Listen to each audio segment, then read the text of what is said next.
Yeah. Thank you, Chris, and thank you, Professor James, and everyone else.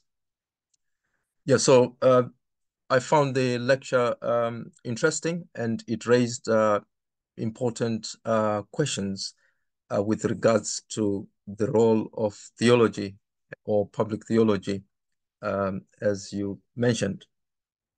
I suppose, as someone who grew up in the global south in Zimbabwe, it was interesting that you obviously talked about the idea of Anglicanism, which was a theological college. It was interesting that I was curious what it means until I realized that it's the other word for English, according to Kevin Ward. So within obviously Anglican theology, there is that idea, like as you mentioned, of the empire and so forth. So those were some of the questions that were going through my mind. But I think I like the idea when you talked about the need to be aware of what other religious traditions are doing.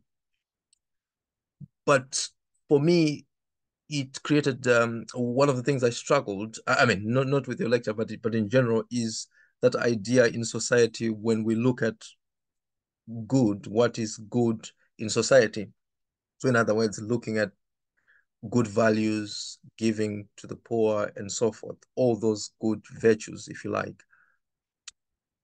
And what we find in the Christian tradition, especially in some parts of the world where they are sort of like are conservative, so to speak.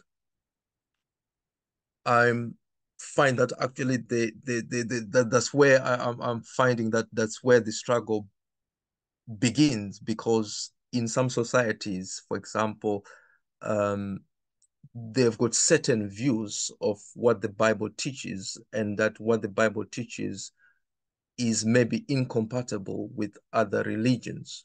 So I think it becomes an issue of how can we bring on board those particular people, especially in this case, talking about those from the global south.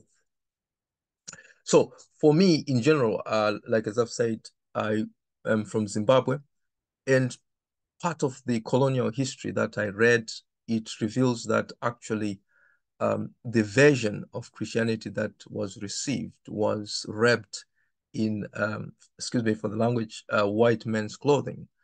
So in a way, it's becoming a problematic, especially for the African theologians and post-colonial scholars who are actually saying, what is the message that we receive? And what do we do with that message in our own context?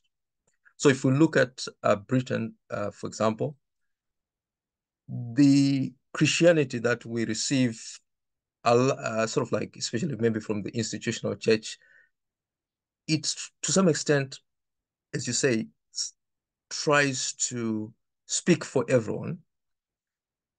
But where is some religious group? They are not there to assimilate. They are there to preserve their own identity. There is fear that actually if they become part of the or lose their identity, it's like they've lost themselves. So it is interesting. I suppose you touched on these aspects, and I suppose in reality, I wonder what it will mean for those who do not have power to speak, to those who are not in the House of Lords, to those who are in the minority. How can their voices be heard? Or will theology, public theology, be for those from institutions that have got power, from institutions that have got social and cultural capital?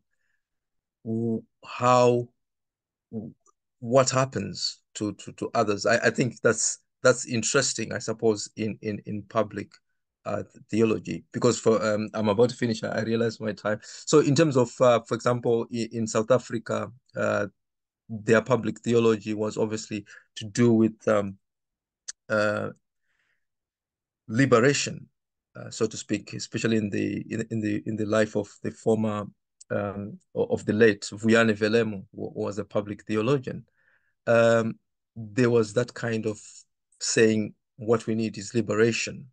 So yes, so basically, I think without obviously in the interest of time, I think those are some of the things that has been raised by some of my engagement with your lecture. Thank you. I know they are not easy answers, but I suppose it will help to discuss further. Thank you.